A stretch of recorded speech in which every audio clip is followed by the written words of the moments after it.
السلام علیکم۔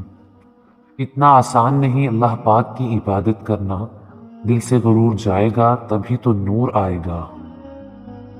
نکل کر گاؤں سے تازہ ہوائیں بھول جاتے ہو، بڑے کمظرف ہو ماں کی دعائیں بھول جاتے ہو۔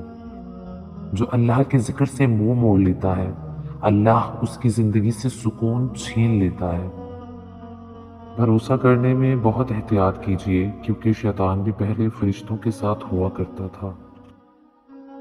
ہر وقت دو فرشتوں کے ساتھ لے کر چلنے والا انسان، کیا کہنے تیری پرائیویسی کے۔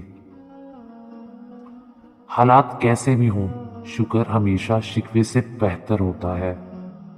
اے میرے خدایا، ہمیں بے روزگاری، تنگ دستی، محتاجی، رزق کی کمی، رسوائی، قرض، مرض، اولاد کے دکھ، ناگہانی موت، بری نظر اور حرام کی کمائی سے محفوظ رکھنا، آمین۔ یہ بات سمجھ لینی چاہیے کہ ہر شخص آپ جیسا نہیں سوچتا، اور نہ ہر انسان آپ جیسا محسوس کرتا ہے۔ دیواروں کے کان ہوں یا نہ ہوں، لیکن فرشتوں کے پاس قلم ضرور ہوتا ہے۔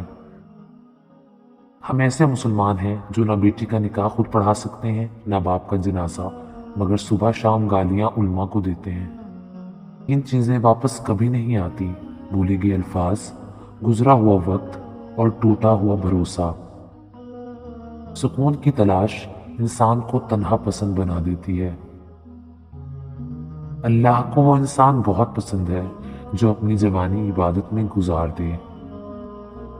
دینا شروع کر دے، آنا خود ہی شروع ہو جائے گا، عزت بھی اور رزق بھی۔ جو کنویں سے حضرت یوسف علیہ السلام کو مصر کے تخت پر بٹھا سکتا ہے، بھروسہ رکھو وہ رب تمہارے غموں کو بھی خوشیوں میں بدل سکتا ہے۔ لوگوں سے انتقام مت لیا کریں، خراب پھل خود ہی درخت سے گر جاتا ہے۔ داڑھی اگر خوبصورتی میں رکاوٹ ہوتی تو میرا رب اسے اپنے محبوب صلی اللہ علیہ وسلم کے چہرے پر نہ سجاتا۔ امانت صرف چیز یا رقم کی نہیں ہوتی، اگر کوئی اپنے جذبات، احساسات بیان کرے تو اس میں بھی خیانت نہ کرے۔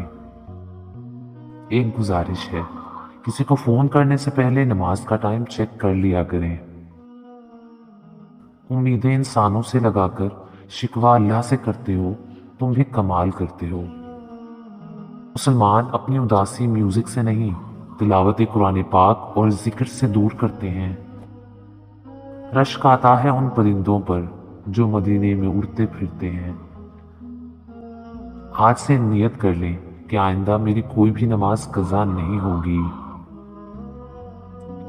ہر کامیاب مرد اور عورت کے پیچھے بوڑھے ضعیف ماں باپ کی قیمتی جوانی ہوتی ہے۔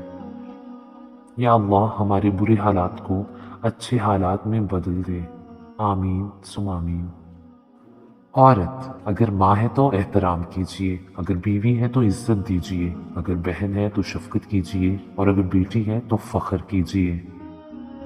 اپنی بیٹیوں کو اداکاراؤں جیسا نہیں، بلکہ سیدہ فاطمہ بنت محمد صلی اللہ علیہ وسلم جیسا بنائیے۔